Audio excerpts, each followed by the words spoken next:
Être entrepreneur et être créateur de contenu pour son business, c'est difficile parce que vous devez créer du contenu pour votre entreprise tout en gérant tout ce que vous faisiez avant de commencer à créer le contenu. Sauf qu'il y a 5 points nécessaires à comprendre qui vous permettront d'utiliser les réseaux sociaux dans votre business. Le premier point, c'est qu'il faut comprendre que les réseaux sociaux, c'est devenu nécessaire en 2025 pour 3 raisons principales. La première, c'est que ça peut changer des vies. On l'a vu, il y a des gens qui ont commencé de zéro sur les réseaux sociaux. En un an ou en quelques mois, ils sont passés à des millions d'abonnés sur les réseaux. Ça a changé leur vie. Cela a permis de créer des business suite à l'exposition qu'ils ont eu grâce à leurs réseaux. Et il y a de plus en plus d'entreprises qui commencent à se mettre sur les réseaux parce qu'ils comprennent enfin la puissance que la viralité peut apporter à leur business. Le deuxième point qui est évident, c'est que les réseaux sociaux, c'est gratuit. Et c'est un ticket de l'auto gratuit. Parce que certes, vous allez poster 99 contenus et ça va pas marcher, mais le centième, il va fonctionner et là, ça va être jackpot. Sauf que si vous ne postez pas les 99 premiers, il n'y a aucune chance que le centième arrive étant donné que vous n'avez pas posté les 99 précédents. Et comme c'est gratuit, il n'y a aucun risque à part le fait d'aller dans la mauvaise direction et de perdre du temps, chose que vous pouvez éviter si vous avez des personnes qui sont spécialisées dans la création de contenu et qui vont vous aider à ne pas tomber dans les différents pièges et donc vous faire gagner du temps et a fortiori de l'argent puisque les réseaux sociaux vont vous permettre de débloquer des nouveaux paliers de revenus dans votre business. Et le troisième point qui est à comprendre, c'est que malheureusement pour les gens qui ne veulent pas utiliser les réseaux sociaux, ils se mettent une grosse épine dans le pied parce que c'est nécessaire en 2025, parce que les gens ont besoin de plusieurs points de contact avant de faire une décision d'achat. Et donc s'ils ne vous trouvent pas sur les réseaux sociaux, que ce soit Instagram, TikTok, LinkedIn ou YouTube, ou d'autres réseaux qui sont un peu moins connus ou plutôt moins mainstream, ça va être plus compliqué de créer une relation de confiance avec les gens. Et comme on est dans une crise de confiance, il faut rassurer vos clients et donc on le fait grâce au contenu. Deuxième point qui va un peu plus loin que le premier qui était juste posté sur les réseaux, c'est construire une personal brand. Pourquoi ? Parce que les gens ne connectent pas avec votre logo ou avec votre marque, ils n'en ont rien à faire. Ils connectent avec vous, avec une personne. Les gens connectent avec d'autres gens. Et développer une personal brand, donc une marque qui est personnelle, donc vous mettez en avant et donc pas votre marque, comme par exemple Elon Musk qui se met en avant et ensuite drive tout le trafic vers Tesla. C'est un exemple de personal brand. Pourquoi c'est plus simple à mettre en place ? Parce que la personal brand, par définition, c'est vous. Vous connaissez, vous savez quelles sont vos forces, quelles sont vos faiblesses et vous pouvez décider de manière beaucoup plus simple qu'une stratégie qui est créée de toutes pièces pour votre marque de vous mettre en avant sur les réseaux sociaux parce que c'est authentique puisque c'est vous. Deuxième point, ça simplifie évidemment tout le reste du tunnel parce que personal brand, vous attirez tout le trafic avec et une fois que le trafic il est sur votre compte de la personal brand, vous pouvez ensuite faire un tunnel simple du genre personal brand puis votre entreprise. Et donc là, le tunnel, il a que 2 étapes. J'attire les gens avec ma personal brand, je les convertis avec mon entreprise, avec le compte de mon entreprise, mon compte pro, ce que vous voulez. Et le troisième point, quant à cette personal brand, il appuie sur le fait que les gens ont besoin d'être en confiance avec la personne qui va vendre ses services ou les produits. Et on fait plus confiance à des gens qu'à des marques. Parce que la transaction, c'est de personne à personne, c'est pas de personne à marque. Même si quand vous achetez une Nike, vous achetez le produit Nike. Derrière, vous achetez la philosophie Nike, vous achetez le statut qui va avec poster des Nike. Donc en fait, tout est relié au statut, tout est relié aux gens. Et donc, c'est des relations. Troisième point, il va falloir créer votre PCM. Donc, le PCM, c'est le plan de contenu minimum. Donc, en gros, c'est qu'est-ce qu'il va falloir créer comme contenu pour atteindre vos objectifs tous les mois. Et là, je parle de contenu minimum parce que, évidemment, si vous pouvez poster plus, ça vous donnera plus de données. Donc, vous pourrez affiner vos modèles et vos stratégies. Ce sera beaucoup plus simple. Mais pour les gens qui ont peu de temps, il faut créer votre PCM pour 3 raisons. 1, vous allez définir vos objectifs. Donc, des objectifs SMART qui sont mesurables, atteignables, etc. 2, il va falloir que vous définissiez le temps que vous avez à allouer à la création de contenu.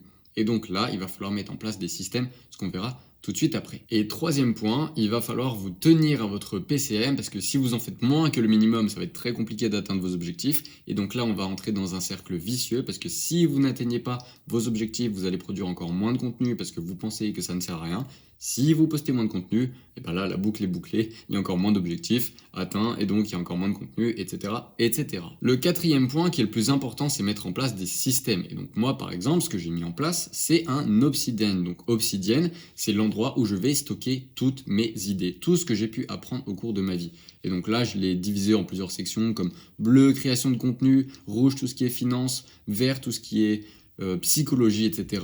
et jaune, tout ce qui est livre. Et donc, grâce à ça, là, par exemple, on va zoomer un petit peu. Vous voyez que Comment se faire des amis, ça c'est un livre. Il est relié à l'instinct de préservation, prioritizing ou psychologie des foules, prestige, machin. Et en fait, à chaque fois que je vais cliquer sur quelque chose, il va y avoir des ramifications qui vont me permettre de créer du contenu de manière beaucoup plus simple. Par exemple, le livre de Hormozy, 100 Million Offers, si je clique dessus, bah là j'ai tout mon résumé de Alex Hormozy que j'ai fait. Et par exemple, si je veux savoir plus de choses sur la marge brute, gross profit, bah, je vais cliquer et là je vais avoir mes formules, mais ça va aussi dans les coûts indirects. Les coûts indirects, ça va là. Et donc en fait, finalement, ça me permet d'avoir à partir d'une seule idée, une multitude d'idées puisqu'il y a déjà les ramifications qui sont faites. Le deuxième point qu'il va falloir mettre en place ensuite, donc là c'est le plan de ma vidéo, c'est un Notion. Et le Notion, moi en fait, c'est j'ai des nouvelles vidéos, donc là les idées, j'ai une nouvelle vidéo à faire, et là j'ai des nouvelles observations. Et donc en fait j'ai ma roadmap des vidéos, avec là les vidéos que je dois faire, celles qui ont déjà été faites et celles que je dois produire. Là j'ai mes petites veilles. Ensuite, une fois que j'ai mis mes idées de vidéos dans ma roadmap, donc ma roadmap qui est ici, donc là on voit que tout se suit avec une stratégie Mofu, Tofu, Bofu, comme d'habitude. Et bien une fois que j'ai ça, je vais pouvoir filtrer mes idées. Donc là, j'ai mes idées qui ne sont pas filtrées, donc elles sont en RAW. Et donc si je décide qu'elles sont filtrées, elles vont passer ici. Parce que forcément, sur 50 idées que vous allez avoir, il y en a 5 qui vont être potentiellement utiles pour YouTube et le reste, faut jeter. Pareil pour les shorts. Et donc une fois qu'elles sont triées, bah là je vais pouvoir créer une fiche pour ma vidéo. Et donc une fois que j'ai créé ma fiche, bah, ça va se présenter comme ça, où là je vais créer un nouveau titre, une nouvelle miniature, un nouveau script. Tout ça encore c'est lié à des pages. Et donc une fois que j'ai tout, bah, tout est centralisé dans Notion. Je peux suivre l'avancée ici. Donc là c'est ma roadmap de calendrier. Donc là c'est toutes les vidéos que je dois sortir. Et ensuite là c'est les vidéos que je dois créer et donc l'avancement des vidéos, etc. Et donc c'est nécessaire d'avoir un système comme Obsidian pour avoir des idées et Notion pour les réaliser. Comme ça vous êtes organisé et vous ne perdez pas de temps. Et la dernière partie en ce qui concerne les systèmes, c'est qu'il va falloir aller sur les analytics, donc les données analytiques de chacune des plateformes, donc sur Instagram, sur TikTok, sur YouTube Studio, etc., pour savoir où vous allez, parce que sans données, vous ne savez pas où vous allez, donc c'est très important de mettre en place un système de création d'idées, ensuite de création de contenu, et ensuite de suivi de vos publications pour avoir les données qui vont vous permettre d'avancer dans la bonne direction. Et la dernière chose dont vous aurez besoin, c'est une stratégie de niche. Donc là, on va utiliser la stratégie qu'utilise Hormozy, c'est Puddle, Pond, Lake, Ocean. Donc ça veut dire la mare, l'étang, le lac et l'océan. Donc vous commencez très petit dans quelque chose qui est très niché. Par exemple, on va prendre exercice fessier femme. Ensuite, on va aller dans l'étang, donc quelque chose qui est plus large. On va prendre exercice bas du corps femme, qui est une niche plus large que exercice fessier femme. Ensuite, on va passer au lac, où là, on va avoir exercice musculation femme. Donc là, c'est beaucoup plus large et ça englobe les deux sous-niches.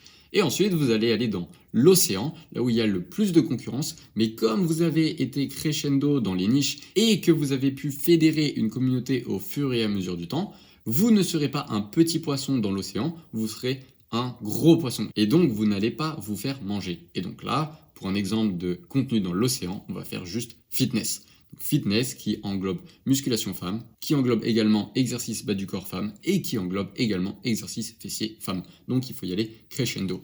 Et ensuite, la deuxième chose à comprendre, c'est qu'il y a des océans rouges et des océans bleus. Un océan rouge, c'est quelque chose dans lequel vous ne pouvez pas être gagnant étant donné qu'il y a trop de concurrence et il n'y a aucun moyen pour vous de vous différencier de la concurrence. Donc en fait, vous allez tout simplement perdre du temps et de l'argent. Il faut au contraire créer un océan bleu, donc c'est-à-dire un endroit, une niche dans laquelle il n'y a pas de concurrence parce que ce que vous faites est unique, ce que vous faites ne peut pas être reproduit par la concurrence et donc par définition, vous n'avez pas de concurrence puisque ce que vous faites ne peut pas être reproduit.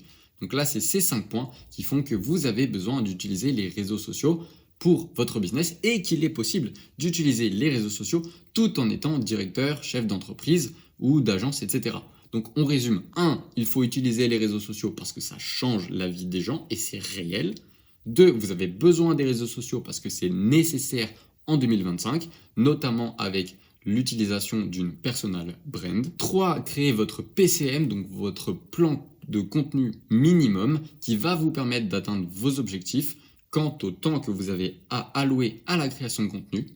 4. Il va falloir mettre en place des systèmes pour les idées, la création et le suivi de vos données. Et 5. Il va falloir trouver votre stratégie de niche, votre stratégie de contenu, votre stratégie de fidélisation afin d'aller dans la bonne direction. Et c'est exactement ce que j'enseigne sur cette chaîne YouTube et que je fais en one-to-one avec mes clients pour leur permettre d'atteindre leurs objectifs plus rapidement sur les niches dans lesquelles ils sont.